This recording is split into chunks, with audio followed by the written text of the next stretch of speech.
To all of you. क्या हाल है सबका? लो हम फिर से आ गए। Welcome to concept decoder. आप सभी का आपके अपने प्यारे चैनल कॉन्सेप्ट डिकोडर पे स्वागत है। आज का जो हमारा टॉपिक रहेगा ये रहेगा एक्स्ट्रा वाइडनिंग ऑफ रोड। ठीक है, ये हम हॉराइजॉन्टल कर्व के अंदर ही अभी इस चीज को स्टडी कर रहे हैं। तो चलिए बिना समय को लॉस किए हुए इस टॉपिक की ओर आगे बढ़ते हैं। देखो, एक्स्ट्रा वाइडनिंग, यहां पे इस शब्द को अगर मैं तोड़ूं तो इसको दो हिस्सों में तोड़ सकता हूं। पहला तो मैं तोड़ सकता हूं वाइडनिंग, दूसरा हो गया इसको मैं कह सकता हूं एक्स्ट्रा, एक जोड़ के लगा दूंगा इस शब्द में, वाइडनिंग वाले वर्ड में, तो ये बन जाएगा मेरा क्या? Extra widening. अब मेरे को ये बताइए, ये वाइडनिंग और एक्स्ट्रा वाइडनिंग कहने का क्या मतलब हुआ? वाइडनिंग मतलब तो हमको पता है रोड को चौड़ा करना। वाइडनिंग का मतलब वाइडनिंग ऑफ रोड, अगर सिंपली मैं बोलूं तो मेरे को क्या करना है? रोड को चौड़ा बनाना है। अब एक्स्ट्रा वाइडनिंग, फिर एक्स्ट्रा शब्द इसमें कुछ सिग्निफाई मतलब हमको समझ में नहीं आ रहा है। तो देखिए, इसमें एक कॉन्सेप्ट है, ये क्वेश्चन भी पूछा है इंजीनियरिंग सर्विस एग्जामिनेशन में। ठीक है, तो देखिए ये जो वाइडनिंग वाला बात है, आप वाइडनिंग किसी भी रोड पे कर सकते हो, चाहे वो स्ट्रेट रोड हो या सर्कुलर रोड हो, मतलब हॉरिजॉन्टल कर्व है, कहीं पर भी वाइडनिंग किया जा सकता है। वाइडनिंग मतलब रोड को चौड़ा करना, चौड़ा in sense number of lens को बढ़ानी।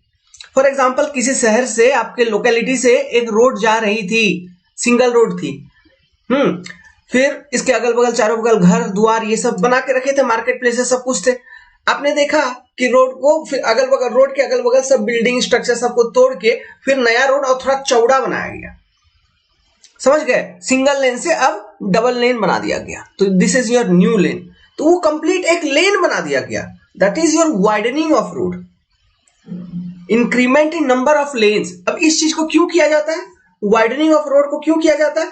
जस्ट अगर किसी एरिया में हैवी ट्रैफिक आ गया, ठीक है, पॉपुलेशन ग्रोथ हो रही है, डेवलपमेंट हो रही है, तो ऑब्वियसली रोड की यूटिलिटी बढ़ेगी, बहुत सारे लोग रोड को यूज करेंगे, ट्रैफिक कंजेशन बढ़ेगी। इसलिए टू एकोमोडेट दैट, इस चीज को बैलेंस करने के लिए हम रोड का ही वाइडनिंग करते हैं। अब ये जो वाइडनिंग किया जाता है रोड का, ये कोई जरूरी नहीं है कि आप स्ट्रेट रोड पे करेंगे, हॉरिजॉन्टल कर्व्स के ऊपर नहीं करेंगे या वर्टिकल कर्व्स के ऊपर नहीं करेंगे। It is not necessary. Widening कहीं पर भी किया जा सकता है। तुम एक नया लेन बना रहे हो, वो नया लेन पूरे रोड लेंथ के अलोंग बनाना है आपको, ठीक है, जो भी आपका डिजाइन कि जहां तक मेरे को बनानी है नया रोड, तो ये चीज होता है वाइडनिंग। मतलब किसी पुराने रोड के बगल से नया रोड बना देना या फिर एक और लेन बना देना, ठीक है, उससे जुड़ा हुआ। This is called your widening, जैसे कि किया जाता है नेशनल लेवल पे। एक्स्ट्रा वाइडनिंग क्या है? एक्स्ट्रा वाइडनिंग केवल कर्व के ऊपर प्रोवाइड किया जाता है, हॉरिजॉन्टल कर्व्स के ऊपर, ठीक है। इस मतलब जो नॉर्मल आपका पेवमेंट का विड्थ है, ठीक है, तो नॉर्मल पेवमेंट के विड्थ तो आपको जो मेंटेन करोगे तो करोगे ही, लेकिन उसके अतिरिक्त हम पेवमेंट को और थोड़ा चौड़ा बना देते हैं कर्व के लोकेशन पे। इस चीज को कहा जाता है एक्स्ट्रा वाइडनिंग। अब ये चौड़ा हम क्यों बनाते हैं, इसका रीजन पढ़ेंगे। जब इसका रीजन हमको मालूम हो जाएगा तो हम क्या कर लेंगे? इसका कैलकुलेशन कर लेंगे। बस हमको रीजन भर पता लगाना है। रीजन पता लग गया तो वही जो रीजन पता लगा वही थ्योरी लगा के, कॉन्सेप्ट लगा के, न्यूमेरिकल के टाइप में फ्रेम करके आंसर निकाल देनी है। अच्छा, ये होगा इसका कैलकुलेशन। समझ गए? तो extra widening is always provided on, is always provided on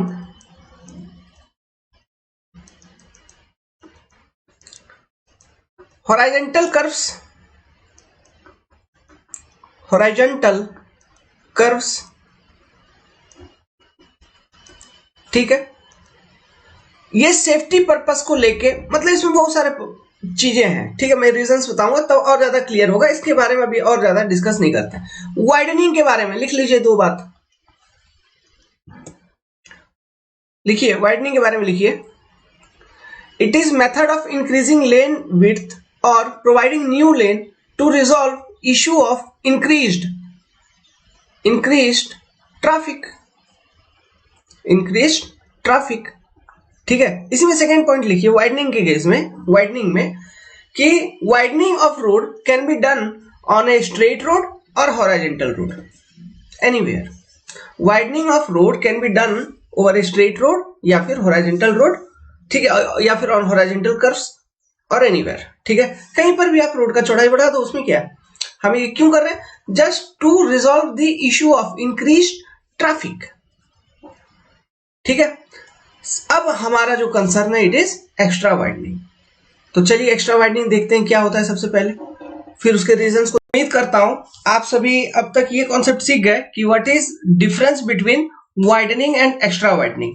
so widening मतलब हम किसी भी रोड के ऊपर प्रोवाइड कर सकते हैं, मतलब जस्ट लेन में इंक्रीमेंट, एंड एक्स्ट्रा वाइडनिंग जो है ये हम करेंगे ऑलवेज ऑन हॉरिजॉन्टल कर्व्स, ठीक है।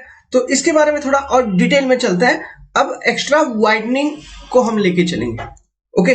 तो यहां पर देखिए एक फोटो मैंने आपको दिखाया, यहाँ पे एक कर्व है, ठीक है, इस कर्व के ऊपर एक गाड़ी चल रही है वो भी है। तो यहाँ पे देखिए कर्व वाले लोकेशन पे, कर्व के आउटर साइड में, इसके बाद जो पेवमेंट है उसका कुछ ना कुछ चौड़ाई को बढ़ाया गया है, भले ही कच्चा रास्ता है लेकिन उसका चौड़ाई बढ़ाया गया, गाड़ी का चक्का इधर से भी निकल सकता है, तो ये आउटर साइड में किया गया। उसी तरह से आपको ये इनर साइड में भी दिख रहा होगा, देखिए, ओके। तो ये चीज होती है, मतलब एक्स्ट्रा वाइडनिंग कहने का क्या मतलब हुआ कि जब गाड़ी आपका हॉरिजॉन्टल कर्व के ऊपर चलेगा तो जो हॉरिजॉन्टल कर्व के ऊपर जो पेवमेंट का विड्थ है, पेवमेंट का चौड़ाई, उसको नॉर्मल चौड़ाई से और थोड़ा चौड़ा बनाएंगे हम, उसका विड्थ और थोड़ा इंक्रीज करेंगे हम, बस यही मतलब हुआ। अब ये जो हम इंक्रीज करेंगे विड्थ, अब ये हम किस तरफ ज्यादा विड्थ प्रोवाइड करेंगे, ये डिपेंड करेगा on the radius of the curve कि किस तरफ करेंगे। अभी सब लॉजिक आपका क्लियर होगा कि किस तरफ विड्थ इंक्रीज करेंगे हम। जो कर्व है उसके आउटर साइड में, outer side and inner side दोनों बगल हम एक्स्ट्रा वाइडनिंग प्रोवाइड करते हैं। इनर साइड दोनों बगल हम एक्स्ट्रा वाइडनिंग प्रोवाइड करते हैं। ऐसा नहीं है कि हम आउटर साइड में ही प्रोवाइड कर देंगे, नो, हम इनर साइड में इनको प्रोवाइड करना, हमको बस क्या करना क्या है, हमको रोड का चौड़ाई को बढ़ाना है, बस मेरा ऑब्जेक्टिव ये है। चाहे मैं बाहर में थोड़ा जगह प्रोवाइड कर दूं या इनर में प्रोवाइड कर दूं।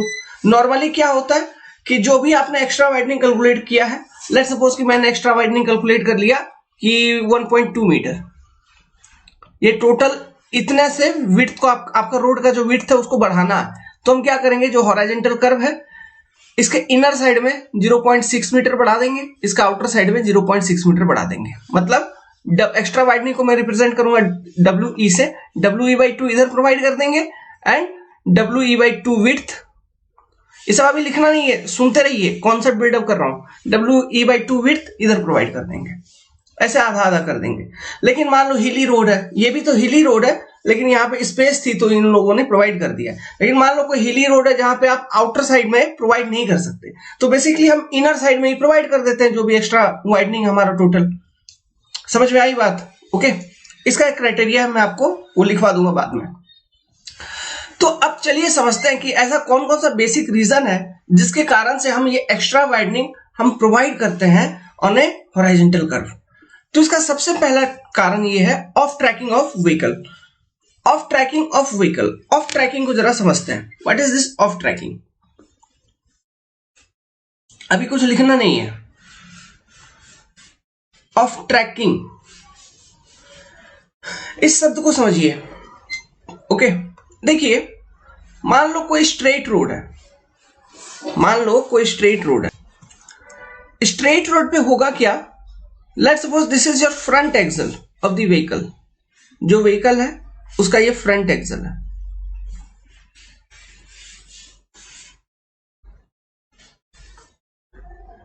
And this is your rear axle of the vehicle, ये पिछला एक्सल है, ये फ्रंट एक्सल था। तो स्ट्रेट रोड पे देखिए, जब भी आपका गाड़ी चलेगा ना, तो जो फ्रंट एक्सल जो डायरेक्शन लेगा उसके पीछे पीछे ही रियर एक्सल चलेगी। मतलब फ्रंट एक्सल और रियर एक्सल दोनों साथ साथ चलेंगे, मतलब एक ही पाथ पे। एक ही पाथ कहने का मतलब है, फ्रंट एक्सल मान लो इस जगह से गुजरा स्ट्रेट रोड में, ये वाला पाथ से फ्रंट एक्सल पहला चक्का निकला है ना, तो जो पिछला चक्का आएगा वो भी फ्रंट एक्सल जो मतलब रोड मार्क बना है उसी के ऊपर से निकलेगा। मतलब front axle and rear axle दोनों एक ही पाथ को फॉलो कर रहे हैं, एक ही लाइन को फॉलो कर रहे हैं और सीधा चल रहे हैं। ये स्ट्रेट रोड में होती है कहानी। लेकिन जब कोई गाड़ी कर्व को निगोशिएट करेगा, कर्व के ऊपर चलेगा, ठीक है, कर्व के ऊपर चलेगा, और मान लो इसको हम कहते हैं व्हील बेस। ये जो इसका गाड़ी का लेंथ होता है इसको हम कहते हैं व्हील बेस, व्हील बेस, ठीक है। जहां पे दोनों एक्सल्स कनेक्टेड रहते हैं ना, ये फ्रंट एक्सल हो गया, ये रियर एक्सल हो गया, इसको हम कहते हैं wheel base. Okay, wheel base के बारे में एक मैंने इससे पहले कहीं ना कहीं बताया था। कहां पर बताया था? स्पेस हेडवे के कैलकुलेशन में, वहां पे एक व्हील बेस की कॉन्सेप्ट थी। लेंथ ऑफ व्हीकल मतलब व्हील बेस की एक कॉन्सेप्ट थी, और वहां पे व्हील बेस को हम कितना लेके चल रहे थे? 6 मीटर। किधर? स्पेस हेडवे के कैलकुलेशन में, ओवरटेकिंग साइड डिस्टेंस में, ठीक है। तो यहां पे चेंज हो सकता है ये। तो देखिए, अब ये जो व्हील बेस है ये तो रिजिड है, फ्लेक्सिबल तो नहीं है। फ्लेक्सिबल कहने का मतलब आप गाड़ी को पकड़ के ऐसे मोड़ दोगे क्या अपने हाथ से? जैसे लकड़ी को मोड़ देते हो, तार को मोड़ देते हो, क्या गाड़ी को भी ऐसे पकड़ा और मोड़ दिया? हल्क तो नहीं है, हम ऐसे मोड़ नहीं पाएंगे, ठीक है। मतलब वो रिजिडिटी है उसमें कि वो मुड़ेगा नहीं। मतलब ये प्लेट जो है, ये प्लेट है, ये वाला, ये पट्टा प्लेट है, ये ऐसे ही रहेगा, ठीक है। और वो आगे वाला चक्का और पिछला वाला चक्का इससे कनेक्टेड रहेगा, मतलब ये रिजिड है। समझ गए? अब इसका लेंथ, अब बड़े बड़े गाड़ियां हैं, मान लो ट्रक है, उसका व्हील बेस का लेंथ ज्यादा है। कार तो बहुत छोटा आइटम हो गया, कार बहुत छोटा आइटम हो गया। बस है, मान लो टेलर है, ये सब बड़ा बड़ा गाड़ी है, तो इसका व्हील बेस भी बहुत लंबा रहता है। कितना? जितना लंबा गाड़ी व्हील बेस उतना लंबा, है कि नहीं?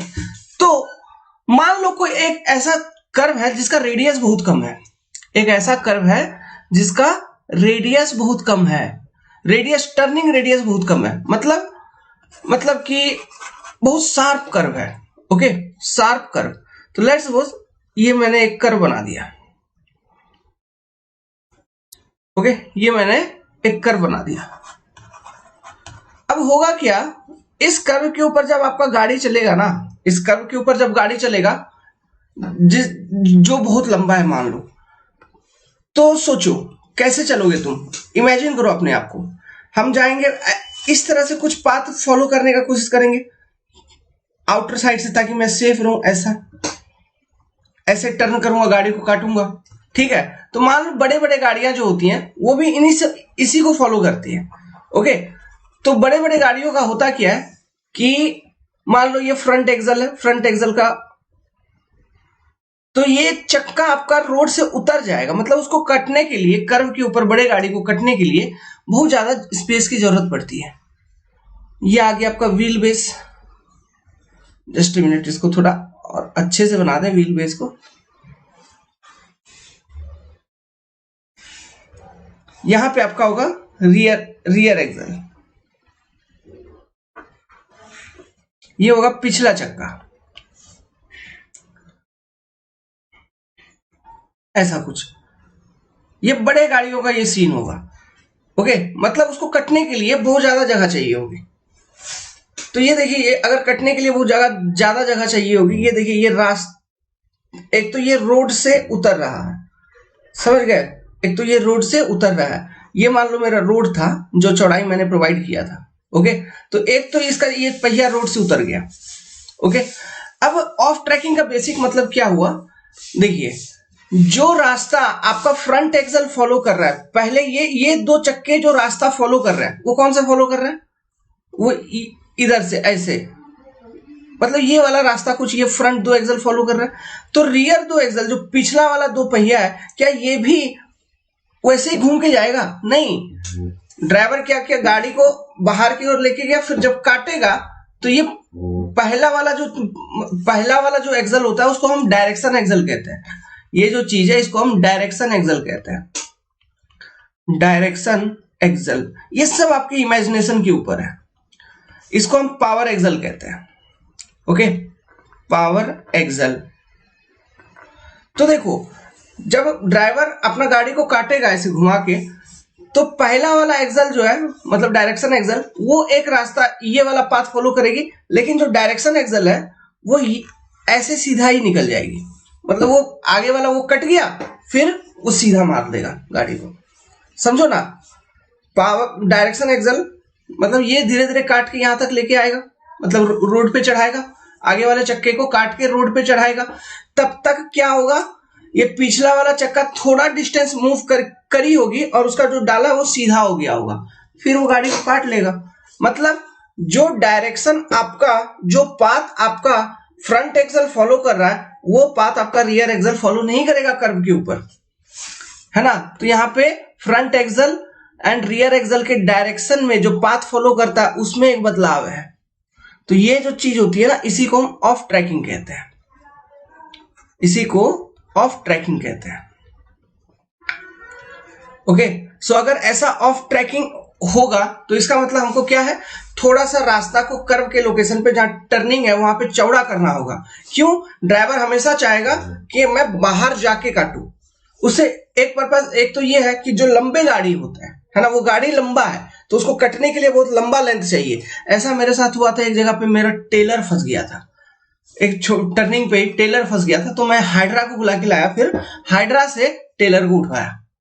बहुत गंदा हुआ था। वहां पे लोकल आदमी सब आ गए थे एंड मैं था एमपी में, बहुत हालत खराब। ओके, मेरा घर नहीं तोड़िएगा, मेरा बहुत सारा मशीन लेते हैं ना, रूरल एरिया से मैं निकाल रहा था टेलर को रेल लोडिंग करवाने के लिए।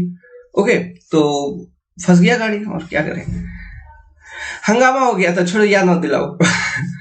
तो ठीक है, तो मतलब यही चीज है, मतलब कि आप कटने का कभी इमेजिन करना, जाके किसी कर्व के ऊपर जाके खड़े हो जाओ तो वहां पे देखना जो ये गाड़ी कटेगा ना, तो आगे वाला जो इंजन है वो पहले ऐसे सीधा ऐसे जाएगा, मतलब क्या बोल रहा हूं मैं, जो इस तरह का शार्प टर्निंग होगा, और जो बड़े बड़े गाड़ी होते हैं वो कैसे कटेंगे, वो पहले ऐसे सीधे जाएंगे, फिर इस तरह से होगा जब, उसके बाद उसका इंजन को ये ऐसे काटेगा। जब ये ऐसे काटेगा तो ये चीज, ये जो पीछे डाला है ना, वो धीरे धीरे धीरे सीधा, थोड़ा सा सीधा हो जाएगा, फिर ऐसे निकल जाएगा, समझे क्या, वो सीधा होके फिर निकल जाएगा। तो ये जो फेनोमेना, इसी को ऑफ ट्रैकिंग कहते हैं, कि जो पाथ, जो रास्ता आपका फ्रंट एक्सल या फिर डायरेक्शन एक्सल फॉलो कर रहा है, वो सेम पाथ आपका रियर एक्सल या पावर एक्सल फॉलो नहीं कर रहा है। तो इसलिए हम जो कर्व लोकेशन है वहां पे थोड़ा स्पेस, थोड़ा वाइडनिंग करेंगे, ताकि जो ड्राइवर है, ऐसे गाड़ी का जिसका व्हील बेस बहुत बड़ा है, ऐसे गाड़ी का जिसका व्हील बेस बहुत बड़ा है, जैसे कि ट्रक वगैरह 9 मीटर 10 मीटर व्हील बेस है, 12 मीटर व्हील बेस है, क्या करोगे, ठीक है। तो ऐसे गाड़ी का, ओके, तो उसको काटने के लिए वो ऑब्वियसली आउटर साइड में जाएगा, ताकि उसको टर्निंग रेडियस ज्यादा मिले। ये क्यों जा रहा है बेसिकली, ताकि उसको मोर टर्निंग रेडियस मिले। सब कॉन्सेप्चुअल बातें हैं, सब कुछ ध्यान से सुनते रहिए, यही सब चीज आपको एक कंसेप्ट बिल्डिंग में काम करता है। तो वो बेसिकली क्यों जा रहा है, ताकि उसको टर्निंग रेडियस ज्यादा मिले, है कि नहीं। अगर टर्निंग रेडियस ज्यादा मिलेगा तो इजीली गाड़ी को काट पाएगा। तो ये जो फेनोमेना है कि front axle and rear axle same path को फॉलो नहीं करते, जैसे कि एक स्ट्रेट रोड पे फॉलो होता है, यही चीज को ऑफ ट्रैकिंग कहा जाता है। सो इस ऑफ ट्रैकिंग को अवॉइड करने के लिए, ओके, हमको एक्स्ट्रा वाइडनिंग प्रोवाइड करना होगा। एक तो ये रीजन हो गया, ओके। तो ऑफ ट्रैकिंग को अवॉइड करने के लिए जो हम एक्स्ट्रा वाइडनिंग प्रोवाइड करते हैं उसको हम कहते हैं मैकेनिकल वाइडनिंग। एक्स्ट्रा वाइडनिंग का 2 हिस्सा है, आगे चल के अभी समझ में आएगा, बस जो बोल दिया उसको सुन के रखिए।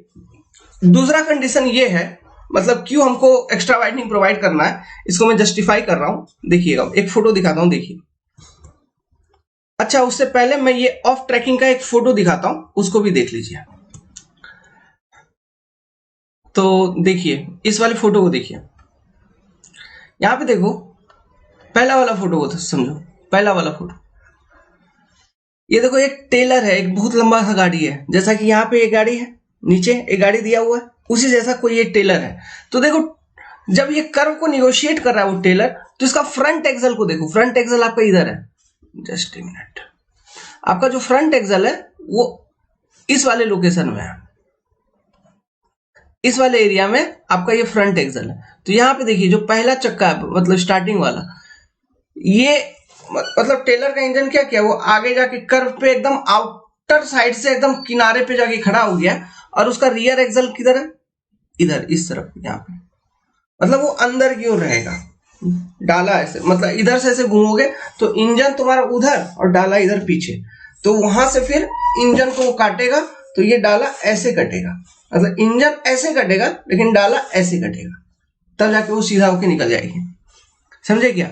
तो मतलब यही चीज है, जो रास्ता फ्रंट एक्सल आपका फॉलो कर रहा है वो रास्ता आपका रियर एक्सल यहाँ पे फॉलो नहीं कर रहा है, तो इसी चीज को हम कहते हैं ऑफ ट्रैकिंग।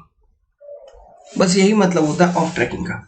फ्रंट एक्सल जो रास्ता फॉलो कर रहा है कर्व को निगोशिएट करते वक्त, वही रास्ता आपका रियर एक्सल फॉलो नहीं कर रहा है, जैसे कि स्ट्रेट रोड पे कोई गाड़ी फॉलो करता है। इसी चीज को ऑफ ट्रैकिंग कहा जाता है और कुछ नहीं। तो ये ऑफ ट्रैकिंग के चक्कर में होता ये है कि जो हॉरिजॉन्टल रोड है उसका, सॉरी हॉरिजॉन्टल कर्व के ऊपर जो रोड है, ओके, गाड़ी जब उस पे मूव करेगी तो हो सकता है कि गाड़ी का जो ड्राइवर है वो अच्छे से टर्न करने के लिए रोड से गाड़ी को उतारते हैं ताकि उसको टर्निंग रेडियस ज्यादा मिले। ठीक है, वो रोड से अपने गाड़ी को उतार देगा ताकि उसको टर्निंग रेडियस ज्यादा मिले।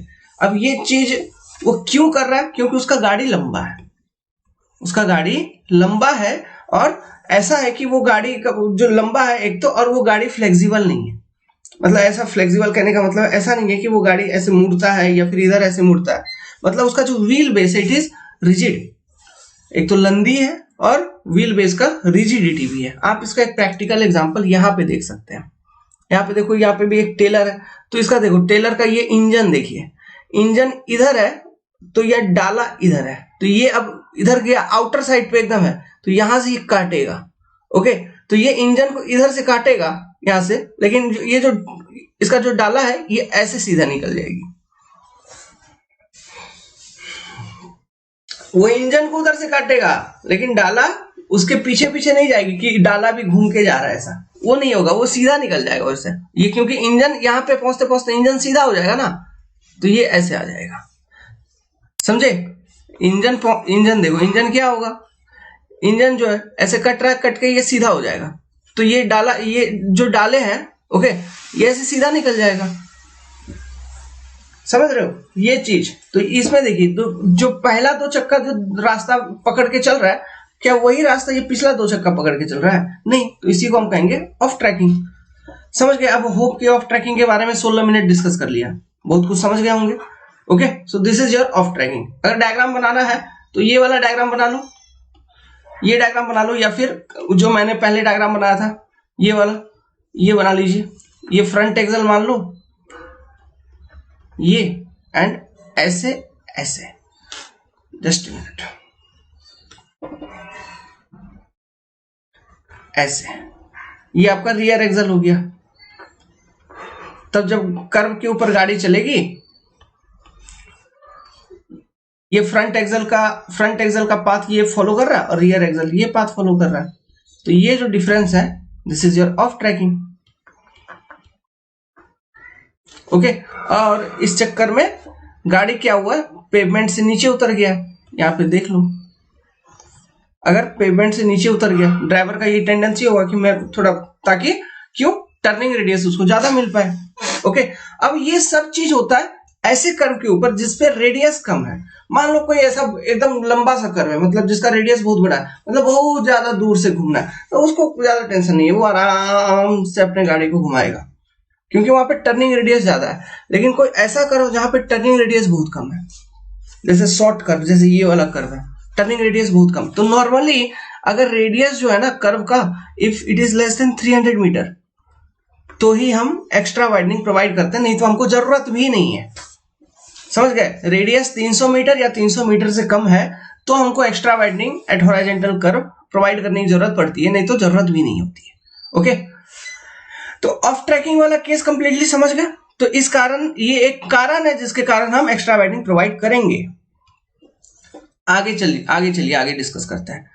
देखो, कर्व के ऊपर जब चल रहे हो तो सामने कौन सा गाड़ी आ रहा है, मतलब वो हमको दिखता नहीं है क्योंकि वहां टर्निंग है ना, तो इसलिए विजिबिलिटी को बढ़ाने के लिए, विजिबिलिटी को बढ़ाने के लिए आप क्या कोशिश करोगे कि मैं आउटर साइड वाला रास्ता पकड़ूं और एकदम दूर से काटूं ताकि मेरे को आगे भी जो गाड़ी आ रहा है उस तरफ से वो मेरे को दिखे। तो इस चक्कर में होगा कि आप रोड से उतर जाओ, है ना। मतलब क्या है, मतलब ड्राइवर ये चाह रहा है कि मैं थोड़ा और किनारे से चलूं। ओके, तो हम, चूंकि हम इंजीनियर हैं, हम जानते हैं ड्राइवर यही चाह रहा है, तो ऑब्वियसली जो कर्व लोकेशन है कम से कम हमको वहां पे वो ड्राइवर को मद्देनजर रखते हुए, क्योंकि वही तो इस्तेमाल करने वाला है अपने रोड को, उसके लिए थोड़ा सा जगह देना पड़ेगा कि नहीं। ओके, सो ये जगह थोड़ा सा देना पड़ेगा, लेकिन इसका एक लॉजिकल रीजन है कि टू इंप्रूव विजिबिलिटी,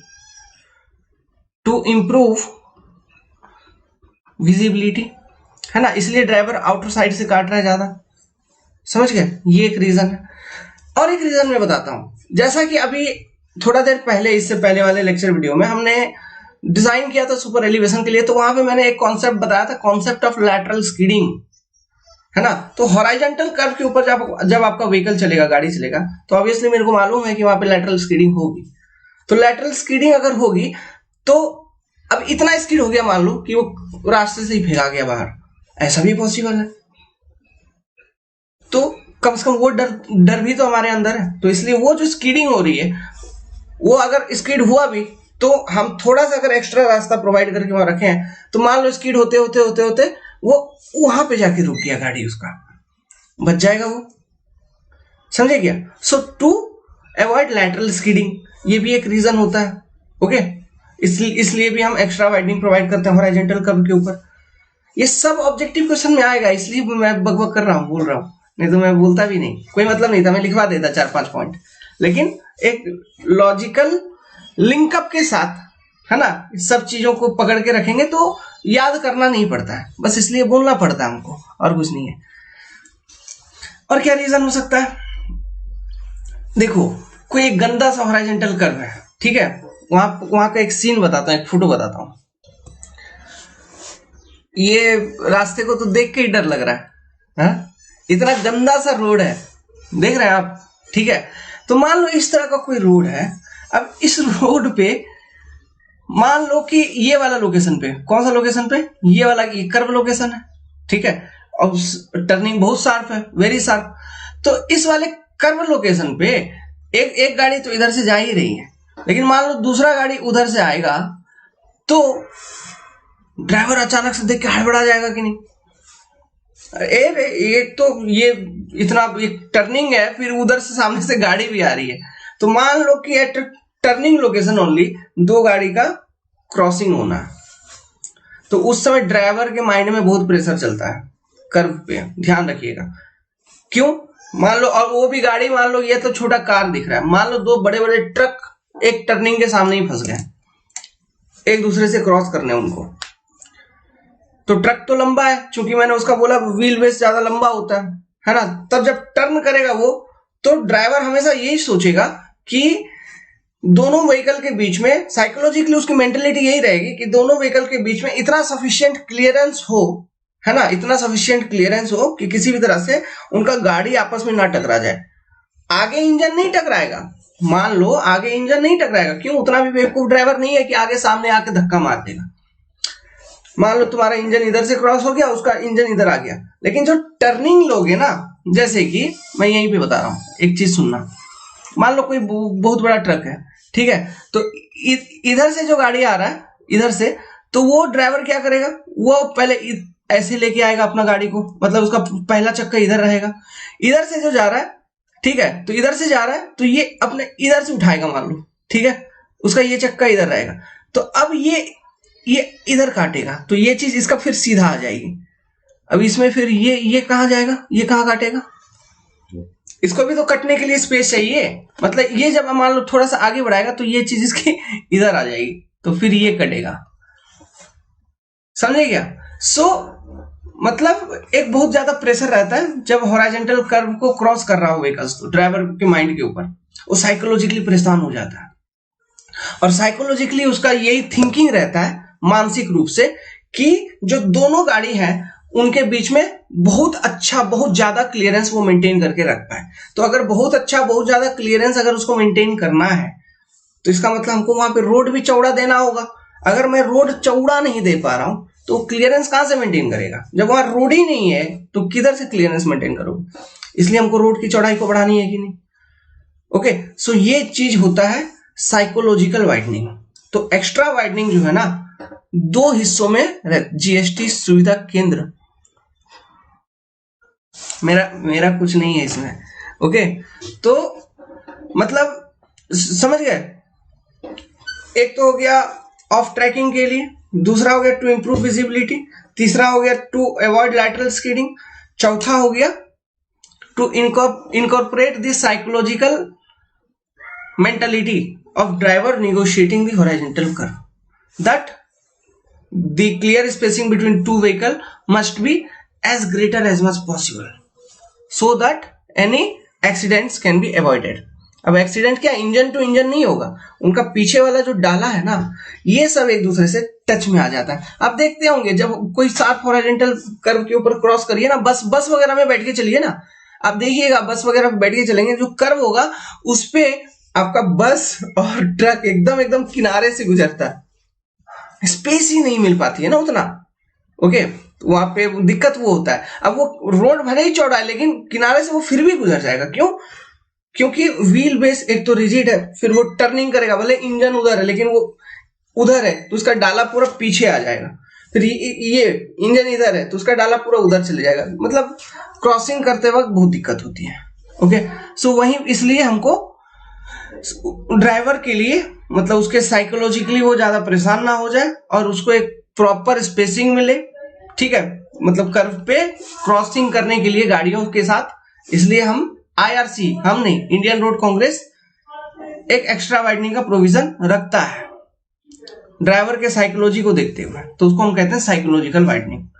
क्लियर है? तो बस यही सब चीजें. 25 मिनट हो गया, आगे पीछे थ्योरी वेरी हो गया. अब हम क्या करेंगे, इसको कैलकुलेट करना चालू कर देंगे. ठीक है, सो हेडिंग बनाइए, एक्स्ट्रा वाइडनिंग लिखिए. Extra widening is provided for following purpose. पहला, टू अवॉइड, लिखिए, to avoid off tracking of vehicle, to avoid off tracking of vehicle due to rigidity of its wheel base. दूसरा reason क्या होगा, to improve visibility at horizontal curve. लिख लीजिए इन दोनों points को. पहला point to avoid over tracking, sorry off tracking वाला. दूसरा to improve visibility at horizontal curve location. Location भी जोड़ो तो अच्छा लगेगा. हॉरिजॉन्टल कर्व लोकेशन लिख लिया, इरेज करता हूं. तीसरा पॉइंट क्या लिखेंगे, थर्ड पॉइंट लिखेंगे, to counteract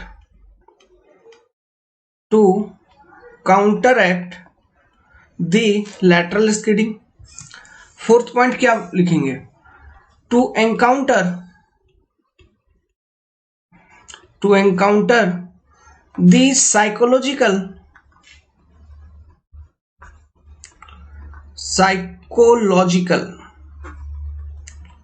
tendency of driver negotiating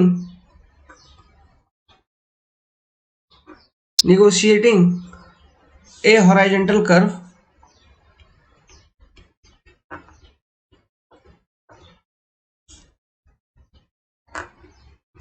अब ये साइकोलॉजिकल टेंडेंसी को एनकाउंटर करना. अब ये साइकोलॉजिकल टेंडेंसी के अंदर कौन कौन सी बातें थी, इसके अंदर क्या क्या बातें थी.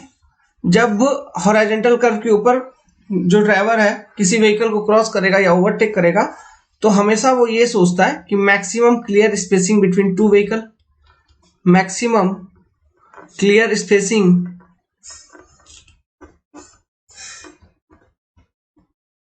Between two vehicle.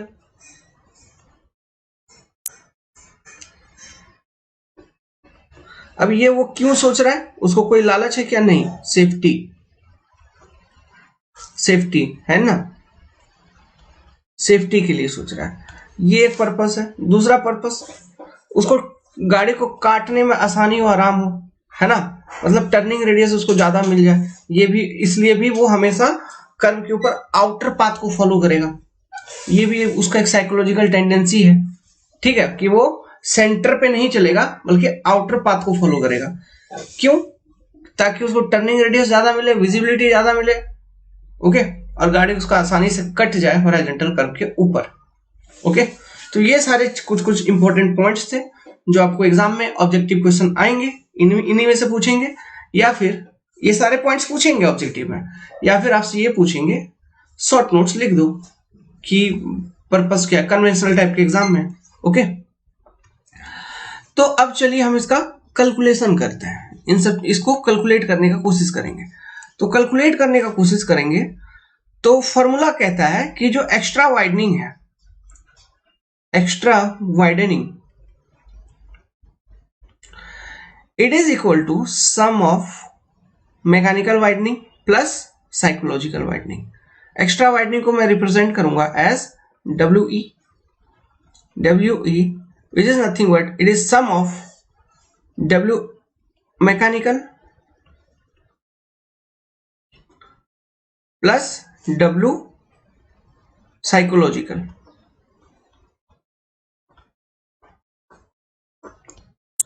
मतलब simply WM plus WP, WE equal to इतना। इस तरह से एक्स्ट्रा वाइडनिंग का कैलकुलेशन होता है। अब इसमें WM क्या है? WM is mechanical widening, mechanical widening. ये जो मैकेनिकल वाइडनिंग है इसका हम डेरिवेशन करेंगे, इसको हम कैलकुलेट करेंगे। मैकेनिकल वाइडनिंग जो है कैलकुलेट करेंगे बेसिकली क्या पर्पस को लेके?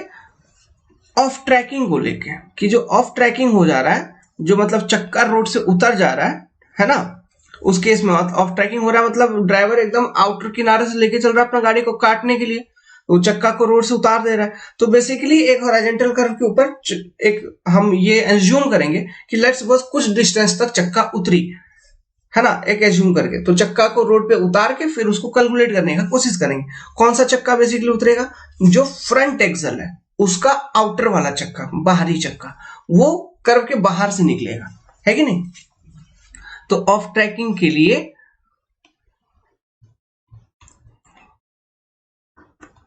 ये मैकेनिकल वाइडनिंग हम कैलकुलेट करते हैं, ठीक है। तो इसमें फिर विजिबिलिटी वाली सब कॉन्सेप्ट आ जाती है।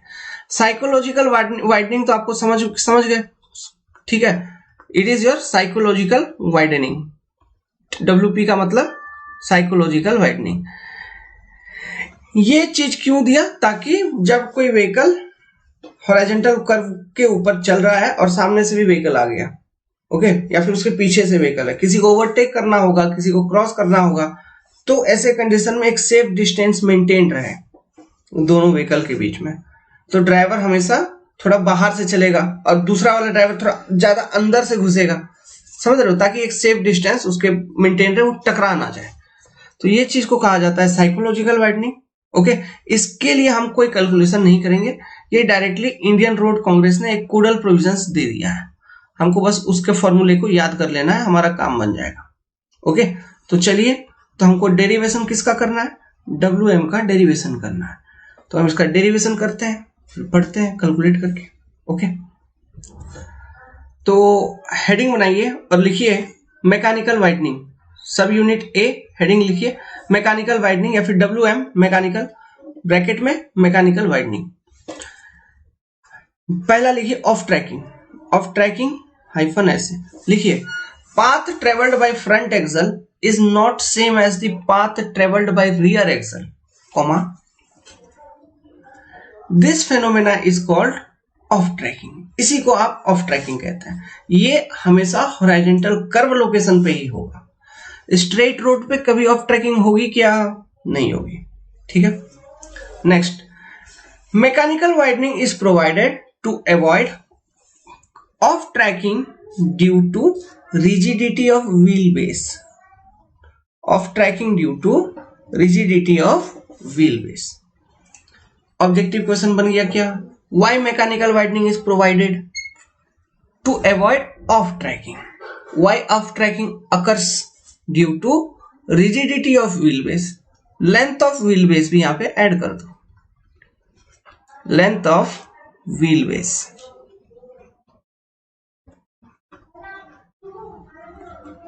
ओके। और एक चीज ऐड कर दो, radius of curve is smaller, radius of curve is small. ये सब कुछ ऐड कर लीजिए, लेकिन जो मेन ऑब्जेक्टिव क्वेश्चंस में जो मेन पॉइंट होगा, ओके, अगर इन तीनों, ये तीनों पॉइंट्स हैं, तीनों में से किसी एक को आंसर करना है, तो रिजिडिटी ऑफ व्हील बेस। अगर तीनों है, ठीक है, तो तीनों को कर दो, क्लियर है? लिख लिया आपने? चलिए अब इसका डेरिवेशन करते हैं। मैं अब डायग्राम बनाऊंगा, उसको अच्छे से समझिए, देखिए।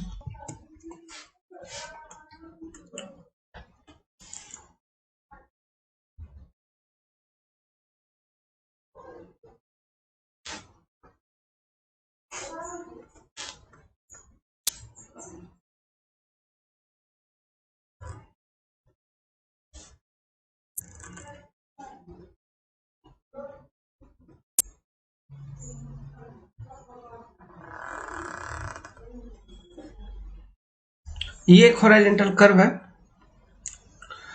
तो देखिए, लेट सपोज कि इस पे ऑफ ट्रैकिंग हुआ है, ओके।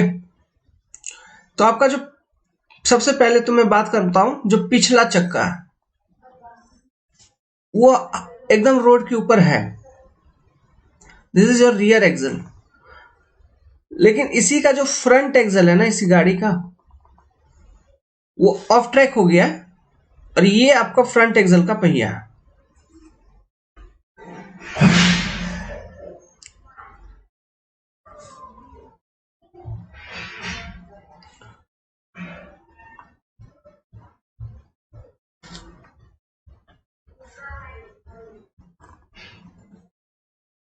ये आपका फ्रंट एक्सल है, ठीक है। गाड़ी आपका इस डायरेक्शन में चल रहा है, दिस इज योर डायरेक्शन, मतलब इस तरफ टर्निंग करना है गाड़ी को।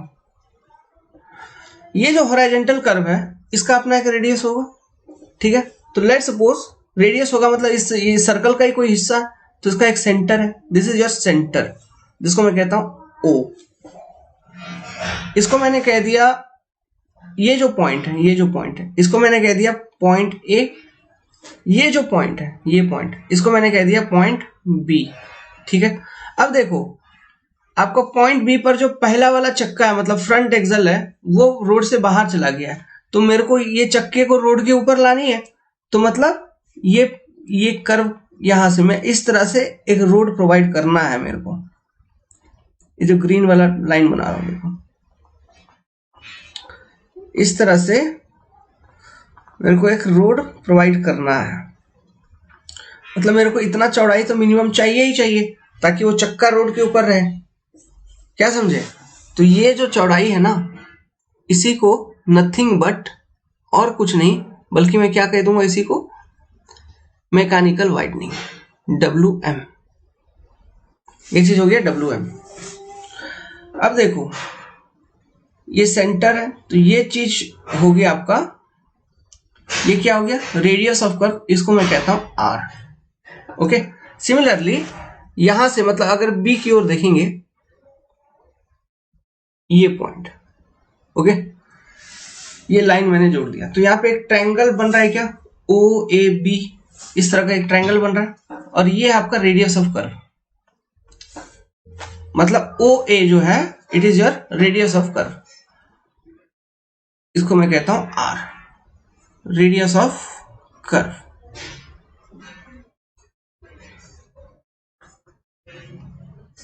दूसरी चीज, यहां पे एक इंपॉर्टेंट चीज और, अब ये जो डिस्टेंस है यहां से लेके यहां तक का, मतलब फ्रंट एक्सल और रियर एक्सल के बीच का जो डिस्टेंस है, ये डिस्टेंस क्या होगा, इसको मैं लिखूंगा एज ए L।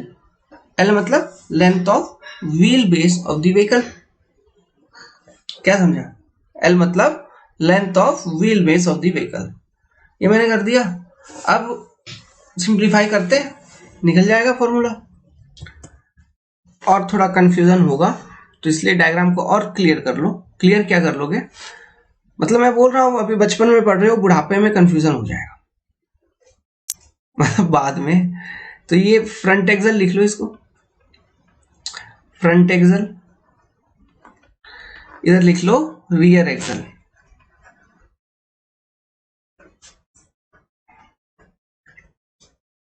ठीक है। अब देखिए, अगर मैं इस ट्रायंगल को देखूं, फ्रॉम ट्रायंगल OAB, अपन क्या लिख सकता है, पाइथागोरस थ्योरम को यूज करके OB square equal to hypotenuse equal to perpendicular का स्क्वायर प्लस बेस का स्क्वायर। ओ ए का स्क्वायर प्लस ए बी का स्क्वायर अपन ने लिख दिया। तो इसको थोड़ा एक्सपेंशन अगर करें, मैं नेक्स्ट पेज ले लेता हूं, ज्यादा बेटर रहेगा। तो देखिए आपका क्या निकला, मैंने क्या लिखा, O B square equal to A B square plus O A square, यही लिखा था। तो यहां पे ए बी इक्वल टू कितना है, ए बी मतलब लेंथ ऑफ व्हील बेस, मतलब एल का स्क्वायर। ओ ए मतलब क्या है, radius of the curve, R का square. O B equal to क्या है, ओ बी को क्या मैं ऐसे लिख सकता हूं, R plus mechanical widening W M का स्क्वायर, लिख सकते हैं कि नहीं। तो मेरे भाई मेरे को ये बताइए, ये जो चीज है ए प्लस बी स्क्वायर के फॉर्म में है, R square plus W M square plus 2 times R W M equal to L square plus R square. दोनों बगल से कुछ कुछ काट पीट दूंगा, आर स्क्वायर काट दिया, आर स्क्वायर काट दिया, बचा क्या, W square plus 2 times R W M plus L square, नहीं इक्वल टू एल स्क्वायर। कल रात अच्छे से नींद नहीं आई है, तो अब मैं क्या करूंगा, डब्ल्यू एम को कॉमन निकाल लिया, बचा मेरा क्या, 2r प्लस डब्ल्यू एम बचा अंदर में इक्वल टू एल स्क्वायर। अब वो इसको फर्दर सॉल्व करने के लिए मैं थोड़ा इक्वेशन के ऊपर ध्यान दिया तो मेरे को एक नोट मिला, पैसा नहीं है, ये simple note, 2 times R plus W M को मैं गौर से देख रहा हूं तो मेरे को कुछ इसमें गड़बड़ लग रहा है।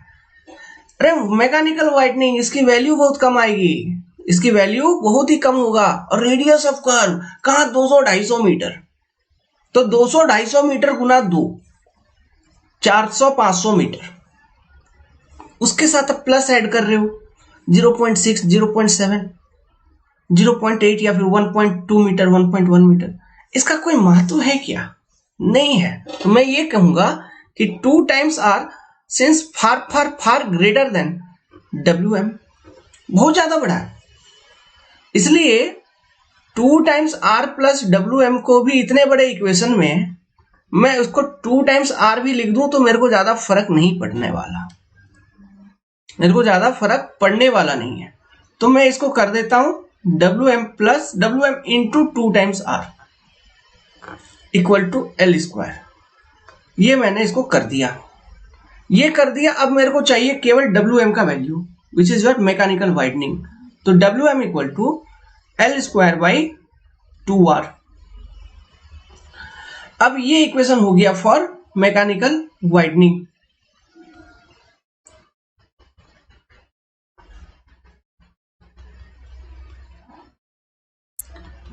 या फिर आपको ये इक्वेशन यूज करके सिंपली ऑफ ट्रैकिंग, अगर किसी क्वेश्चन में लिखा है कैलकुलेट ऑफ ट्रैकिंग, तो इसी इक्वेशन को यूज करना होगा। अब एक कॉन्सेप्ट और बताता हूं, मान लो कि सिंगल लेन रोड है,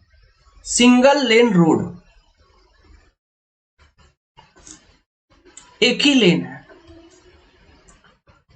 तो वहां पे डब्ल्यू एम कैलकुलेट अगर करना है तो यहां पे जो ये फॉर्मूला, इसको मैं अलग तरह से थोड़ा लिख देता हूं। अब यहां पे एक फैक्टर में लगा दूंगा N L square upon 2r, तो for single lane road N का वैल्यू क्या हो जाएगा 1, सो फॉर्मूला आपका क्या आ गया एल स्क्वायर अपॉन 2r। अभी अगर मल्टीपल लेन रोड है, फॉर मल्टीपल लेन रोड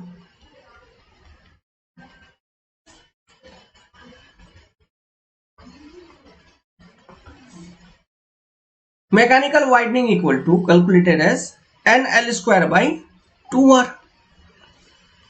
तो फॉर टू लेन अगर है तो n का वैल्यू क्या हो जाएगा 2, 3 लेन है तो n का वैल्यू क्या हो जाएगा 3, सो ऑन, आगे बढ़ते चलना है।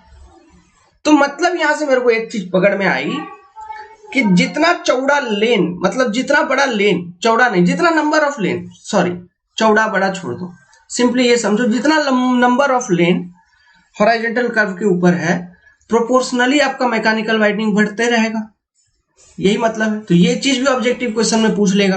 घुमा फिरा के स्टेटमेंट, आजकल क्या है, यही नौटंकी स्टेटमेंट को घुमा फिरा के पूछ लेंगे, कुछ ना कुछ। तो कॉन्सेप्ट अगर एक बार क्लियर है, ये सब जान रहे हो, तो आंसर कर दोगे कि नहीं कर दोगे? कर दोगे मेरे भाई, कर दोगे।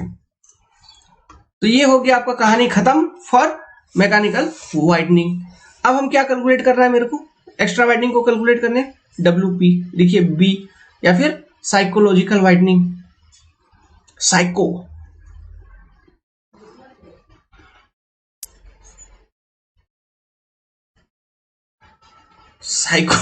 नाम बहुत अच्छा दिया है, साइकोलॉजिकल वाइडनिंग, साइको है। मैं एक समझ में आएगा, साइको वर्ड को हम लोग नेगेटिव में लेते हैं कि अरे साला साइको है, अरे साइको है, मतलब फालतू है लेकिन यहाँ पे इसको पॉजिटिविटी में, तो ड्राइवर साइको नहीं है, उसका दिमाग वहां पे काम कर रहा है, ठीक है। नेगेटिव में नहीं लीजिएगा, दिमाग काम कर रहा है कि मैं लोगों को, या फिर मैं गिर ना जाऊं, या फिर मेरे साथ जो लोग बैठे हैं उनके लिए पॉजिटिव थिंकिंग है उसका। भले वो नहीं गिरेगा, वो अलग चीज है, लेकिन फिर भी वो कर्व के बाहर से घुमाएगा और जो सामने जो गाड़ी आ रही है उससे एकदम क्लियर स्पेसिंग मेंटेन करेगा।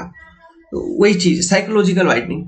इसके लिए कोई डेरिवेशन नहीं है, नथिंग, नो डेरिवेशन इसके। अच्छा, ये जो WM हमने कैलकुलेट किया, इसमें यूनिट देख लो। L का यूनिट मीटर में रहेगा, R का यूनिट आपको मीटर में रहेगा। क्वेश्चन में आपको जब कैलकुलेशन होगा, ये लेन के बारे में तो 2-3 लेन ऐसे बता दिया जाएगा, लेकिन अभी L के बारे में हो सकता है क्वेश्चन में दिया हो, R के बारे में भी क्वेश्चन में दिया हो, या फिर आपको कैलकुलेट करना होगा। ओके, तो लिखिए साइकोलॉजिकल वाइडनिंग के बारे में कुछ लिखिए। When A driver negotiate A horizontal curve, जब कोई ड्राइवर एक हॉरिजॉन्टल कर्व को निगोशिएट कर रहा है, मतलब चल रहा है उसके ऊपर, we observe one beautiful tendency of driver that, he या C, लड़का लड़की कोई भी चला सकता है गाड़ी, he/C always try to negotiate his या her vehicle close to outer edge of the pavement such that he या C can maintain proper and clear safe spacing, underline करिए, proper and clear safe spacing between another vehicle crossing or overtaking his/her vehicle। समझ रहे हो? Driver क्यों हमेशा outer as से निकलने का कोशिश करेगा? ताकि आपका एक proper and clear spacing maintain रहे, जो किसी दूसरे व्हीकल से जो उसको क्रॉस या ओवरटेक करने का कोशिश कर रहा है। नेक्स्ट पॉइंट लिखिए, साइकोलॉजिकल वाइडनिंग का जो केस है, इसमें IRC ने इस बात को भी ध्यान रखा है कि जो विजिबिलिटी वाली पॉइंट थी, है ना, उसको भी इसी पॉइंट में साइकोलॉजिकल वाइडनिंग को प्रोवाइड करने के तहत उस पॉइंट को ध्यान रखा गया है, टू इंक्रीज विजिबिलिटी। इसमें इस चीज की भी कंसिडरेशन है। एंड अगर लैटरल स्किडिंग कभी रोड पे होगा किसी व्हीकल का, मान लो कर्व लोकेशन पे, तो उस चीज को भी टेक केयर किया गया है इसके अंदर, साइकोलॉजिकल वाइडनिंग को प्रोवाइड करके, ठीक है। तो IRC एक इंपेरिकल फॉर्मूला देता है, empirical formula by IRC, Indian road congress, क्या देता है? Psychological widening WP can be calculated as V divided by 9.5 root under R। यहाँ पे V जो है, it is velocity of vehicle या फिर design speed of the route in kilometre per hour. Unit important है, इंपेरिकल फॉर्मूला में unit important होता है। 9.5 एक फैक्टर, और R क्या है? Radius of curve. इसका भी यूनिट किलोमीटर में है क्या? नो, इसका यूनिट ध्यान रखिएगा मीटर में है। ये एक इंपेरिकल फॉर्मूला है, इसमें यूनिट में चेंज करोगे तो गड़बड़ी हो जाएगा। तो जैसा दिया है वैसा ही इस्तेमाल करिए। बहुत सारी किताब में 2.64 भी लिखा होगा, तो वो 2.64 जब लिखा रहता है ना, उसमें वेलोसिटी मीटर पर सेकेंड में कन्वर्ट होके रहता है। तो उतना क्लमजी टास्क फिर मीटर पर सेकंड में वेलोसिटी करो और एक कैलकुलेशन बढ़ जाएगा। अपने को आईआरसी जब डायरेक्ट शॉर्ट फॉर्मूला देता है तो उसी को यूज करेगा मैं, ठीक है। तो v divided by 9.5 root under R, इस तरह से आप साइकोलॉजिकल वाइडनिंग को कैलकुलेट करेंगे। सो अब चलो, अब चूंकि हम बहुत जान गए हैं, so what is your total extra widening, इसको कैलकुलेट करने का फॉर्मूला क्या है, it is equal to mechanical widening plus WP। तो mechanical widening equal to power चली गई, ओके। सो मैं ऐसा करता हूं कि अभी पावर आएगी तो फेस दिखाता हूं, करंट नहीं है इसलिए अभी फेस का भी जरूरत नहीं है। तो WM इक्वल टू क्या है, वैसे भी अभी जरूरत नहीं है, सब कुछ मैंने समझा ही दिया है। तो WM equal to it is equal to NL square upon 2R जो हमने कैलकुलेट किया था, प्लस WP को कैसे कैलकुलेट करेंगे, V divided upon 9.5 root under R। अब यहां से क्वेश्चन क्या क्या राइज होगा, साइकोलॉजिकल वाइडनिंग किन के ऊपर डिपेंड करता है according to IRC, velocity and radius of curve.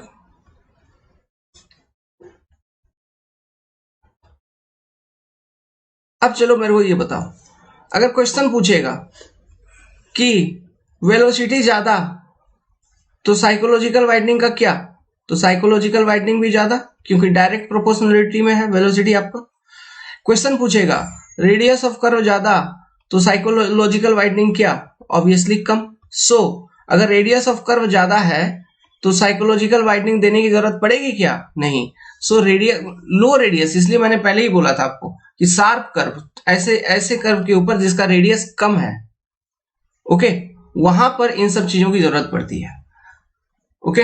मतलब रेडियस कम कहने का मतलब है छोटा सर्कल, बड़ा सर्कल नहीं, यही मतलब वो, मतलब एकदम छोटे लोकेशन में टर्निंग हो रहा है। तो ये सारे कुछ कुछ ऑब्जेक्टिव पॉइंट्स यहां से अराइज हो सकते हैं स्टेटमेंट टाइप के छोटे छोटे एग्जाम में, तो ध्यान रखिए इन सब चीजों को पढ़ते हुए चलना है। सिमिलरली मैकेनिकल वाइडनिंग के बारे में पूछेगा, मैकेनिकल वाइडनिंग के बारे में पूछेगा कि इट डिपेंड्स ऑन किसके ऊपर, नंबर ऑफ लेन के ऊपर डिपेंड करता है, नंबर ऑफ लेन। n क्या है, n is number of lane, single lane के लिए 1 एंड मल्टीपल नंबर ऑफ लेन के लिए 1 2 ऐसे बढ़ते रहेगा। l क्या है, length of wheel base, length of wheel base, wheel base इसका यूनिट क्या है, मीटर। r क्या है, radius of curve, radius of curve.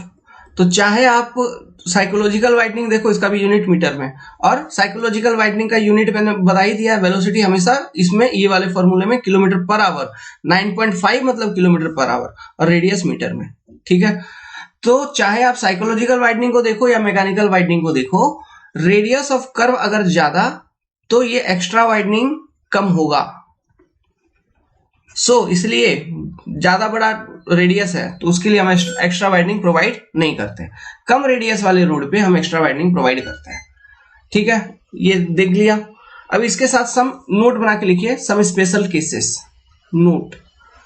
अच्छा चलो आगे बताते चलेंगे। For single lane road, for single lane road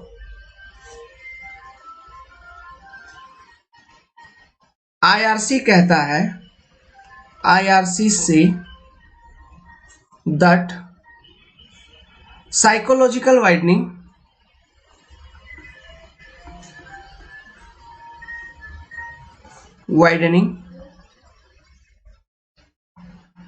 is not required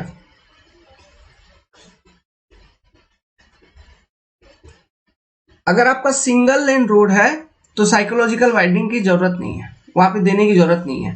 मतलब extra widening for single lane road will be equal to what, mechanical widening only. यहाँ पे WP का जरूरत नहीं है according to IRC। So for single lane road mechanical widening will be equal to NL square by R, 2R कहने का मतलब है it will be nothing but L square upon 2 times R की नहीं। अब मैंने आपको लेंथ ऑफ व्हील बेस के बारे में एक स्टैंडर्ड बताया था कि अगर क्वेश्चन में कोई डेटा नहीं दिया है तो L इक्वल टू आपको कितना यूज करना है, 6 मीटर। अगर डेटा दिया हुआ है तो जो डेटा दिया है उस डेटा को यूज करना है। सो अगर मैं L equal to 6 metre use करूं तो WE equal to extra widening equal to क्या हो जाएगा, 6 का स्क्वायर बाई 2 टाइम्स R। कहने का मतलब 36/2R मतलब 18/R। मतलब extra widening for single lane road अगर आपको कैलकुलेट करना है सिंपली तो फॉर्मूला याद रखना है 18/R। तो ये फॉर्मूला डायरेक्ट पूछ लेगा या फिर कैलकुलेशन पूछ लेगा। सो यहां से आप देख पा रहे हैं कि extra widening is inversely proportional to 1/R, या फिर रेडियस से इनवर्सली प्रोपोर्शनल है। मतलब रेडियस ज्यादा तो एक्स्ट्रा वाइडनिंग ऑब्वियसली कम, रेडियस कम तो एक्स्ट्रा वाइडनिंग ज्यादा आएगा कैलकुलेशन में। क्लियर है। और सिंगल लेन रोड के लिए हमको किसी भी तरह का साइकोलॉजिकल वाइडनिंग प्रोवाइड करने की जरूरत नहीं है। मतलब सिंगल लेन रोड में ये मान के चल रहा है कौन, IRC क्या मान के चल रहा है, क्यों, अच्छा क्यों प्रोवाइड करने की जरूरत नहीं है, क्यों IRC ने ऐसा कहा होगा। देखो सिंगल लेन रोड है तो ऑब्वियसली वहां पे ओवरटेकिंग या फिर क्रॉसिंग ये सब चीज होगा नहीं। ठीक है, एक गाड़ी आराम से निकलेगी फिर उसके बाद ही कुछ होगा। ओके, तो इसलिए आपको जरूरत नहीं है सबसे पहले कि वो साइकोलॉजिकल टेंडेंसी ऑफ ड्राइवर आएगा ही नहीं यहाँ पे, क्योंकि उसको पता है इधर से सामने से कोई गाड़ी आ ही नहीं रही होगी, सिंगल लेन रोड है।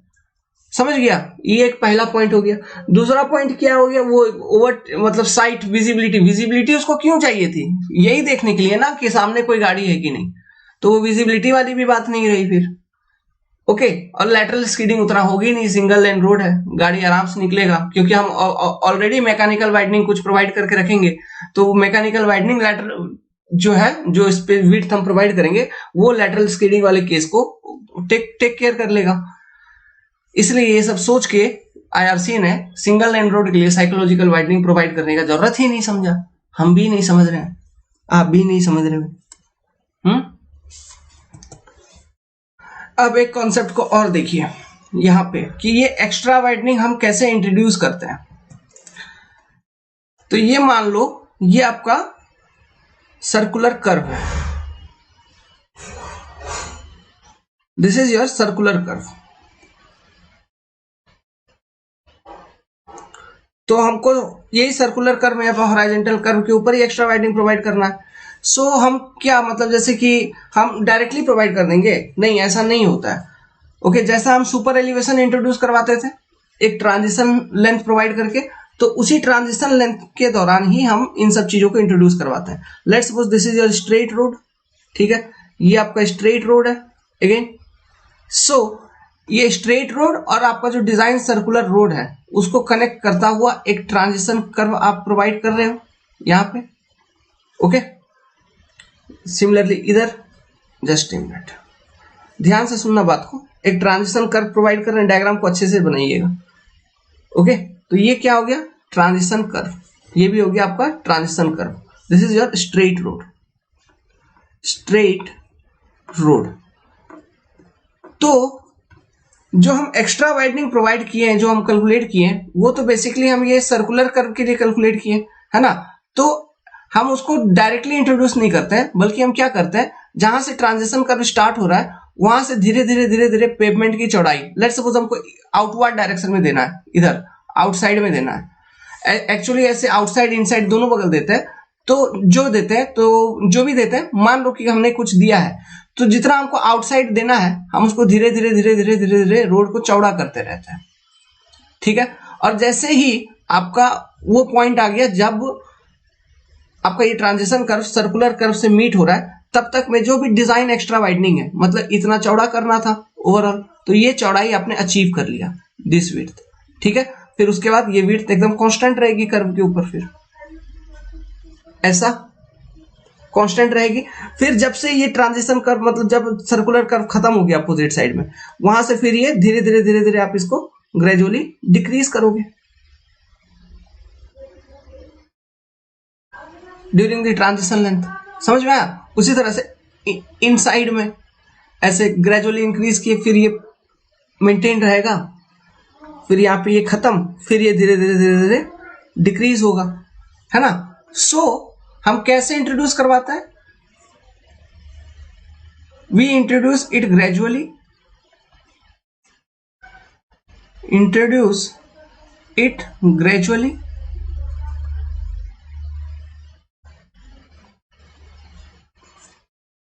by providing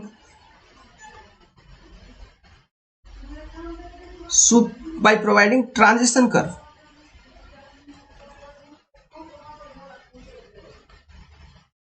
Okay, now transition curve और क्यों हम प्रोवाइड करते थे? To introduce the super elevation gradually, है ना, उसलिए भी हम ट्रांजिशन कर्व को प्रोवाइड करते थे, याद करिए।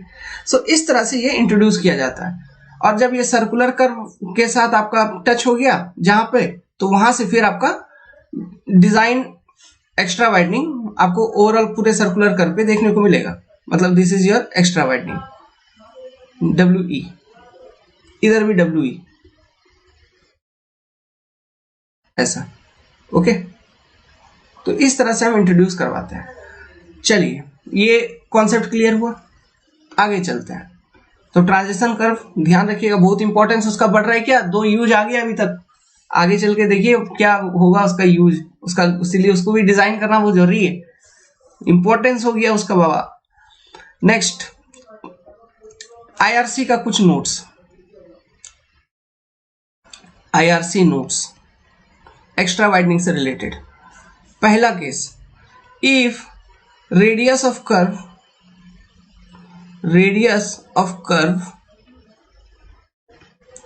Is greater than 300 metre, then no extra widening is required.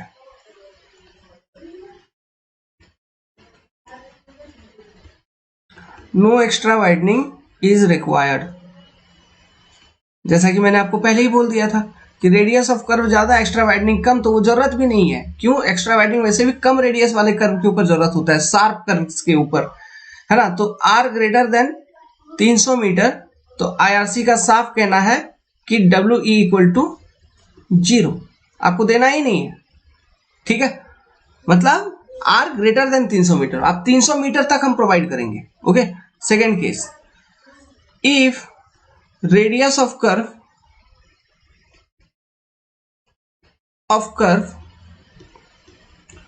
is in range of, objective question है सब कुछ, is in range of 50 metre to 300 metre, ठीक है।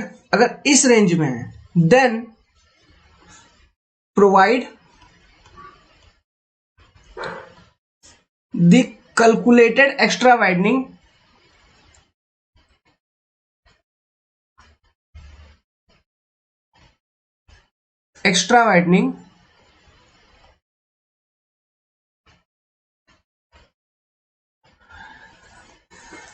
equally on inner and outer side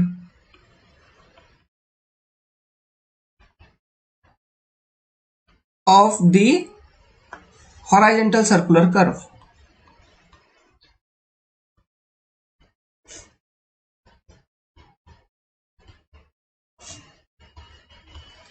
अब ये जो हॉरिजॉन्टल कर्व हम बनाते हैं बाबा, बच्चा लोग, ये मेरे को बताओ, इसके लिए कौन सा कर्व बनाते हैं हम? बेसिकली सर्कुलर कर्व बनाते हैं। देखो बार बार मैं सर्कुलर लिख रहा हूं, ठीक है। हॉरिजॉन्टल कर्व जो होता है वो मेरा सर्कुलर कर्व होता है। Simple circular curve is my horizontal curve. Clear है? ओके, तो अब इस स्टेटमेंट का मतलब क्या हुआ? लेट्स सपोज आपका कर्व का मतलब जो कर्व है उसका रेडियस था 50 से 300 के बीच में, ये रेंज थी। तो आपने क्या कैलकुलेट किया? सबसे पहले एक एक्स्ट्रा वाइडनिंग कैलकुलेट किया, WE का वैल्यू कैलकुलेट किया, इसका कोई एक वैल्यू आया।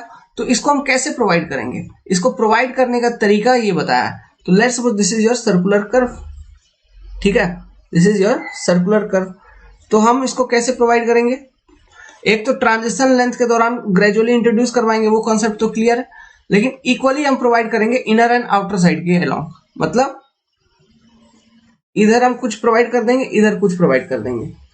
इधर हम प्रोवाइड कर दिए WE/2 और इधर भी प्रोवाइड कर दिए WE/2, ये कहना था इनका। तो ये वाला केस आपने समझ लिया, ठीक है। ओके, अगर 50 से 50 टू फोन आ गया था, 50 टू 300 मीटर के रेंज में आपका रेडियस है, तो जो भी एक्स्ट्रा वाइडनिंग कैलकुलेट करेंगे उसको आधा आउटर साइड में, आधा इनर साइड में प्रोवाइड कर देने का, ठीक है। ये एक केस है, बहुत सारे केस हैं, ये सारे ऑब्जेक्टिव क्वेश्चंस के लिए इंपॉर्टेंट है। लिखिए आगे चल के नेक्स्ट केस, ओके, ये केस 3 बना लो इसको। मान लो अगर रेडियस आपका 50 मीटर से कम है, radius of curve is less than 50 metre, then in this case IRC suggest to provide extra widening only at inner edge, केवल अंदर की ओर एक्स्ट्रा वाइडनिंग प्रोवाइड करेंगे। और एक्स्ट्रा वाइडनिंग कैसे इंट्रोड्यूस करता है, ये स्ट्रेट रोड, फिर ट्रांजिशन रोड, फिर सर्कुलर कर्व, फिर ट्रांजिशन, फिर स्ट्रेट। और ये ट्रांजिशन कर्व के दौरान ही आप क्या करोगे, ग्रेजुअली एक्स्ट्रा वाइडनिंग को इंट्रोड्यूस करोगे, जो भी हमारा डिजाइन एक्स्ट्रा वाइडनिंग है। और सर्कुलर कर्व में वही डिजाइन एक्स्ट्रा वाइडनिंग पूरे कर्व के लेंथ के अलॉन्ग आप प्रोवाइड करोगे। फिर ट्रांजिशन कर्व में ये ग्रेजुअली डिक्रीज होगी, फिर स्ट्रेट रोड। तो if radius is less than 50 metre then only on inner side, ध्यान रहे। डायग्राम बना लीजिए, इंपॉर्टेंट। नेक्स्ट कुछ इंपॉर्टेंट पॉइंट्स को डिस्कस करेंगे। देखिए जो बहुत ज्यादा इंपॉर्टेंट पॉइंट्स हैं, नेक्स्ट इंपॉर्टेंट पॉइंट्स लिखिए। ये पॉइंट लिखिए, ऑन हिली रोड, पहाड़ी रास्तों पर, ओके, या फिर रोड ऑन हिल, या फिर पहाड़ पे कोई रास्ता है, extra widening is always provided at inner side only, अंदर की ओर, आउटर साइड नहीं। हमेशा it is mandatory that on hilly road extra widening will be provided at inner side only. Next important, okay, हाँ, तो नेक्स्ट इंपॉर्टेंट पॉइंट लिखिए, when there is no transition curve. ये तो और खतरनाक पॉइंट लग रहा है मेरे को, आपके लिए भी, सभी के लिए भी।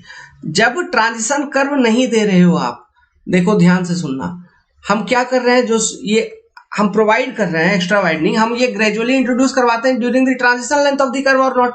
सो मान लो हम ट्रांजिशन कर्व ही नहीं देंगे, ऐसा कोई सिचुएशन मेरा बन गया, तो ऐसे कंडीशन में मैं क्या करूंगा बाबा, क्या करूंगा, क्या, when there is no transition curve in between straight and circular. अगर ऐसा कोई कंडीशन बन रहा है, देन कहना है किसका, IRC का, कि then 2/3 of extra widening and super elevation is provided at straight road। 2/3 extra widening कहने का मतलब है जो भी एक्स्ट्रा वाइडनिंग है WE, इसका 2/3 कैलकुलेट करिए। ये हम स्ट्रेट रोड के दौरान ही प्रोवाइड कर देंगे, ठीक है। और हमेशा जब ट्रांजिशन कर्व नहीं है, तो ऐसे केसेस में जो एक्स्ट्रा वाइडनिंग है वो हमेशा हम इनर साइड पे ही प्रोवाइड करते हैं। तो 2/3 स्ट्रेट रोड में, फिर जब सर्कुलर शुरू होगा तो वहां से फिर थोड़ा सा इंक्रीज करके फुल प्रोवाइड कर देंगे, समझ रहे हो। 2/3 of extra widening and super elevation is provided eight straight road and remaining 1/3 is provided on circular path, ठीक है, प्रोवाइडेड ऑन सर्कुलर पाथ। अब सुपर एलिवेशन तो चलो इनर साइड में तो नहीं प्रोवाइड करना, उसको तो आउटर साइड पे ही प्रोवाइड करना है। लेकिन अगर बात करूं मैं इसका, किसका, जो हम पढ़ रहे हैं एक्स्ट्रा वाइडनिंग, इस केस में हम हमेशा किस तरफ करेंगे, रोड का inner side, on inner as only. मतलब ये आपका स्ट्रेट रोड है, डायग्राम अगर बना के दिखाऊं, ठीक है, इसका डायग्राम बना लो, नोट लिख लिया है, ठीक है। इसका डायग्राम कैसे बन जाएगा बच्चा लोग, अरे जल्दी आना बाबा प्लीज। ये आपका सर्कुलर कर्व, ये आपका ट्रांजिशन कर्व था ही नहीं, स्ट्रेट रोड है। तो सुपर एलिवेशन तो हम इधर ही प्रोवाइड करेंगे ना, आउटर साइड में, ठीक है। तो 2/3 ऑफ E हम स्ट्रेट रोड में प्रोवाइड करते हुए चलेंगे, एंड इधर 1/3 E फिर इंट्रोड्यूस कर देंगे, मतलब कर्व लोकेशन पे। तो ये यहाँ पे एकदम फाइनल हो जाएगा सुपर एलिवेशन। अब बात करते हैं इसका एक्स्ट्रा वाइडनिंग का। तो 2/3 एक्स्ट्रा वाइडनिंग हम यहां तक प्रोवाइड कर दिए हैं, फिर कर्व लोकेशन पे इनर साइड में कर रहे हैं। देखो कर्व लोकेशन जहां से ऐसे शुरू हुआ तो यहां से थोड़ा बढ़ा देंगे और फुल जो भी अपना एक्स्ट्रा वाइडनिंग है उसको अचीव कर लेंगे। फिर यहां से सडनली कम होके ऐसे, इस तरह का। ये 2/3 WE और ये टोटल WE, ये 1/3 WE नहीं है, ये टोटल WE है। लेकिन यहाँ पे हमने किया है, हमने ये किया है कि जहां जैसे कर्व शुरू हुआ यहाँ पे सडनली इंक्रीज कर दिया है, ठीक है। तो मतलब यहाँ 2/3 इधर प्रोवाइड कर दिए, तो 1/3 इधर इंक्रीज कर दिए, जिससे कि आपका टोटल WE हो गया यहाँ पे। ये डायग्राम बना लीजिए ऐसा अच्छा सा। होप कि आपने इन सब बेसिक्स को क्लियर कर लिया, एक्स्ट्रा वाइडनिंग का सारा कॉन्सेप्ट खत्म है। अब देखो चूंकि ट्रांजिशन कर्व का बहुत ज्यादा बात हो रहा था, सो सेटबैक डिस्टेंस को कैलकुलेट करने से पहले एक कॉन्सेप्ट है सेटबैक डिस्टेंस, ठीक है, इसमें उसको कैलकुलेट करने से पहले हम क्यों नहीं ऐसा करें कि ट्रांजिशन कर्व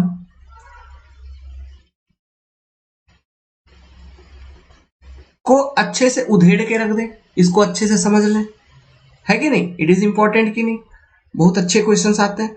सो इसको करेंगे, ट्रांजिशन कर्व को करेंगे। आप बोलोगे कि सर क्वेश्चन क्यों नहीं सॉल्व करवा रहे हो, ये हॉरिजॉन्टल अलाइनमेंट खत्म होने दीजिए, ये खत्म होगा जैसे ही तो मैं एक साथ ही multiple number of questions from horizontal alignment करवा दूंगा, सुपर एलिवेशन का, इसका उसका, ऑब्जेक्टिव कन्वेंशनल, सब कुछ उसका एक वीडियो डाल दूंगा, ठीक है, वो लास्ट में कर लेंगे। पहले थ्योरी कॉन्सेप्ट पहले पढ़ लेते हैं कि क्या क्या चीज है अपने पास।